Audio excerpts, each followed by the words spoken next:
Hey, what's up everybody? This is Anthony from Anthony's Customs, and I'm back today to bring a comparative review of at least some of the Marvel Legends Venom figures. There are a couple more out there, but these are really the ones that look the most true to Venom's character. There are a bunch of like half Venom with the symbiote coming off and that kind of thing, but I didn't want to bother talking about those. These are just the basic standard Venom figures. There are 4 of them. Technically there's only 3. We have the Sinister 6 Venom right here, the Spider-Man Classics Venom right here. He comes with also a clear variant and a lightning and purplish variant, and then there's also a similar one that has the Mac Gargan scorpion tail on him, but that's basically still the same figure. I'll explain the differences afterwards.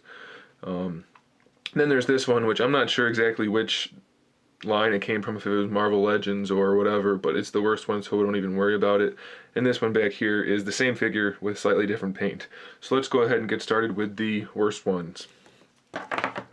This one right here, there are 2 versions. As you can see, I don't know if it's supposed to be 2 different versions or if one just got a different paint treatment. This one has a lot of the blue top coat kind of thing, the shading. He's got a lot of that blue throughout him. This one has the blue, but it's basically just down in the cracks, kind of like a low light, even though it's a lighter color. Personally, I think this one looks a lot better than this one, since the blue doesn't really look good. So we'll just use this one for the purposes of the review.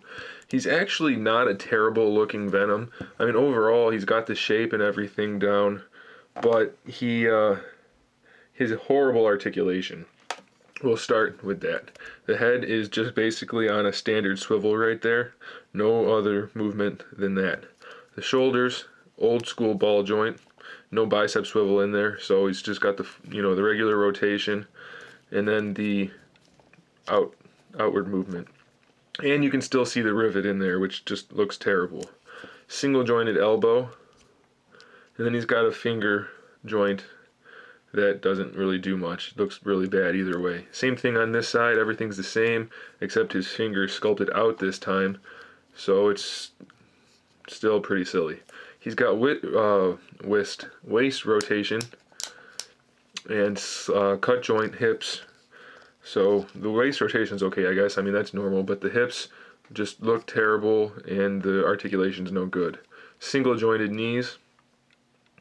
And now this is the funny part, because the rest is all kind of not so good, but his ankles have standard Marvel Legends ankle. They have the ankle rocker, ankle pivot, and his feet have the toe joint. So his feet are actually pretty good, but his legs are not good at all. Single jointed knees, cut joint slanted at that, hips, just really not good. And if you look, his upper body is really small compared to his lower body. His torso is very small and his legs are very long. The head sculpt's not bad, really. It's got some nice paint app on it. This one's a little bit beat up, but not too much. But the sculpt isn't bad, and the paint app's pretty good too for the head. It's basically the same thing for this version, slightly different colors, but still pretty good. The head's the best part of the whole figure, in my opinion. He looks pretty good. I'm not a big fan of the tongue sticking out, and unfortunately 2 of these 3 figures that we're reviewing today, these counting as only 1, have this big goofy tongue. So this is the worst version. I don't recommend you get it unless you don't have another Venom. It's a fine place filler, spot holder, but otherwise I'm going to tell you to get one of the other 2. Let's move on to the next one, second in line. This is not my favorite, but it's second. It's close to the best Venom. This is the one that has all of the like drippy symbiote all over it. As you can see, there's lots of texture throughout the body. And he's got the slime coming out, the really bright slime on his jaw and on his tongue, and the really exaggerated features for the head. He also has this button on his back, which is supposed to make his jaw open and close, but if you look, it doesn't really do a whole lot. So, in my opinion, we could definitely do without that button. But we'll just ignore that for this review. The head has no articulation at all due to that mechanism in there, and the jaw is rubbery, and the tongue is rubbery a little bit too, but it's not bendable, so that's kind of a problem. He's got the upper diaphragm articulation, which gives him a little extra range of motion, which is great. He's got a waist twist in there as well. the standard Marvel Legends ball joint shoulders with the bicep swivel built in.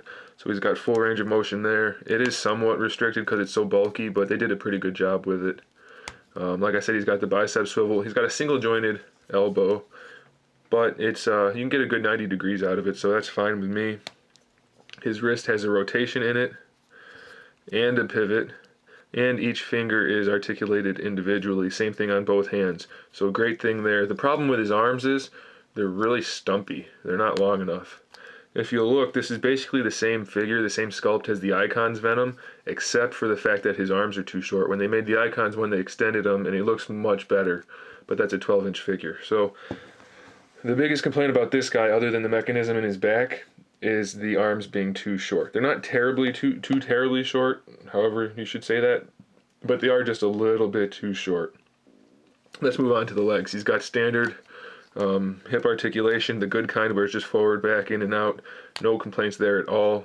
Thigh rotation, double jointed knee, and then the full spread for the ankle. He's got the regular ankle joint there, ankle rocker, and the toe. So great leg articulation. As far as articulation goes, he's perfect. He's got everything we need. We don't need a double jointed elbow in my opinion. And he looks great. The biggest complaint, like I said, is the shortness of the arms. They're so short and looks kind of strange. And then a lot of people don't like that he's got the drippy type of symbiote rather than the slick, smooth type from the 90s cartoon. So this is my second favorite Venom. I like the bulk. I like all of that. It's just the short arms. And then I can live with the drippy, goopy symbiote. So this is easily one of the best, number 2 in my opinion.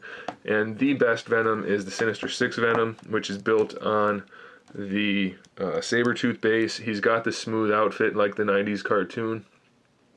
He's got a really basic looking Venom, which I like. The only complaints I really have for this guy are the skinniness. If you look from the side, he has no real bulk to him. Look at the comparison there. So he's really skinny from the profile. He's got the saber-tooth elbow spikes, and he's got painted claws, which are also thanks to saber-tooth. So I don't really care for that. Actually, if you could blend these two together, give this one the slickness of this one, and extend his arms, this one would be perfect, but we can't do that, so I'm going to stick with this one.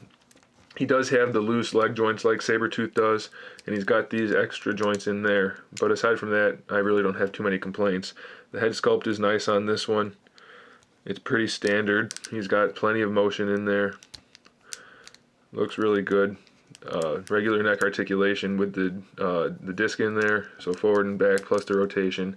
In addition to that extra joint, he's got the standard ball joint, which has a huge range of motion. It does kind of have the ugly ball jointed shoulders that some of the earlier Marvel Legends had, but it's not too terrible. It's got regular bicep swivel, double jointed elbow, wrist rotation there. He's got a wrist pivot in there also. The thumb is articulated, as well as the index finger, and then the other 3 fingers are together. Same thing on this side. Thumb and forefinger, and then the other 3 fingers. He's got the ab crunch built in there. Standard ab crunch, not like the diaphragm joint on the Spider-Man Classics Venom. Waist twist, standard ball jointed hips, the good kind again, but like I said, they are a little bit loose.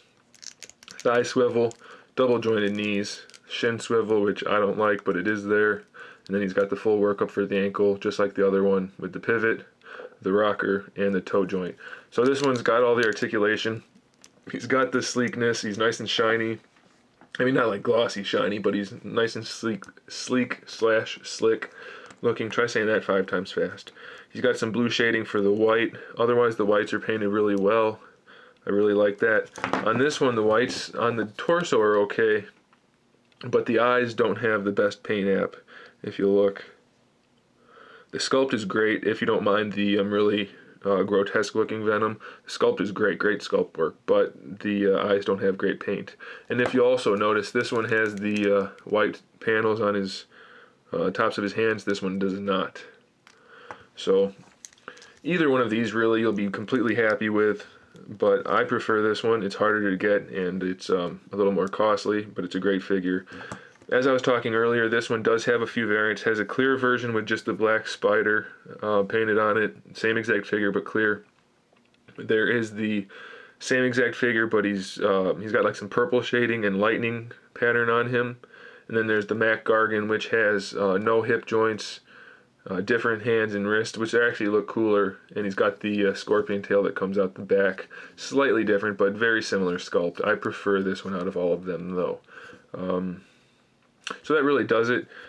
Either way, you can't go wrong with either of these guys, in my opinion. They're both just about the best you can get for a Venom. We'll see if they bring out any more. I doubt it, since we've got quite a few already.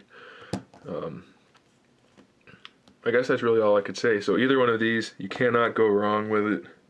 I do prefer that one. I'll stop rambling now. So thanks for watching. That was my review for Spider-Man Classics / Marvel Legends Venom figures. Hope you enjoyed it. I'm going to try to get some more Spider-Man figure reviews done soon. I'll have some customs done soon too. And keep an eye out for those. In the meantime, keep collecting.